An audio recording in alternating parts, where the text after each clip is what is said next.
Ami biker, bonjour. Eh oui, mon courant, la moto est une religion, mais la Harley, ma confession. Je vais te faire le coup du avant-après, mais tu vas être déçu, car moi, le doc, je n'ai rien à te vendre, seulement t'aider à connaître ta Harley Davidson. Maintenant que tu as soigneusement rodé ta Harley, ces premiers milliers de kilomètres l'ont quelque peu défraîchi, mais le doc est là, avec les potions magiques de Mademoiselle Dina et son eau bénite.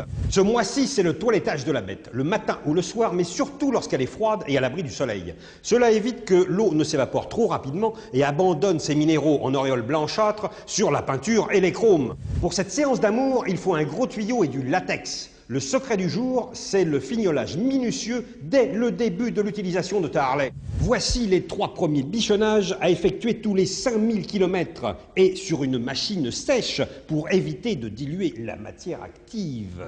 Tu commences par le produit pour désoxyder les jantes et les rayons avec la brosse à dents. La mienne est chromée pour le plaisir des yeux. Ensuite, les étriers de frein, les disques et l'environnement proche avec le pinceau à poil raide et le produit spécial qui élimine la poussière de frein particulièrement adhérente. On termine ces ébats préliminaires par un petit coup de nettoyant dégraissant moteur, toujours avec notre copain le pinceau. Et tout de suite après, tu rinces abondamment pour éviter que cette chimie amie n'attaque les pneumatiques et les différentes pièces en caoutchouc. Pour le lavage, le matériel de base est simplissime à se procurer. Un seau, une bonne grosse dose de savon liquide, une éponge synthétique modèle taille basse customisée par le doc. Cette astuce permet de passer la main et l'éponge dans les moindres recoins. Aucune chance pour la crasse. Enfin, la compagne de toujours des amoureux des belles carrosseries.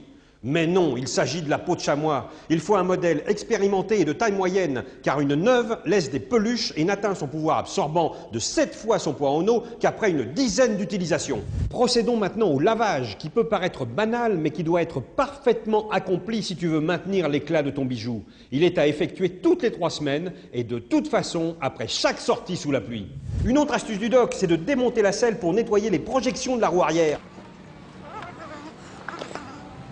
Tu fais un premier arrosage pour ramollir la crasse quelques minutes. Ça évitera de rayer les chromes et la peinture si tu attaques d'entrée avec l'éponge. Ce n'est pas fini, mon ami. Il faut aussi protéger ta Harley des agressions des poussières et de la pollution de la route au moins 2 fois par an. Approche-toi et regarde les trucs qui marchent. Pour cette dernière partie du nettoyage, les accessoires sont extrêmement faciles à trouver. Un polish à carrosserie, un produit spécial protection au polymère, du produit à chrome, du coton à lustrer et un gros bidon d'huile de coude. Eh oui, Mademoiselle Dina, il faut souffrir pour la rendre belle. Elle est pas belle cette jeune Harley de plus de 100 000 km? Mon dernier tuyau, c'est d'effectuer toujours le même parcours de nettoyage pour être sûr de ne rien oublier. Eh oui, mon courra, c'est le Graal du biker de retrouver la peinture et les chromes étincelants comme au premier jour. Bye bye.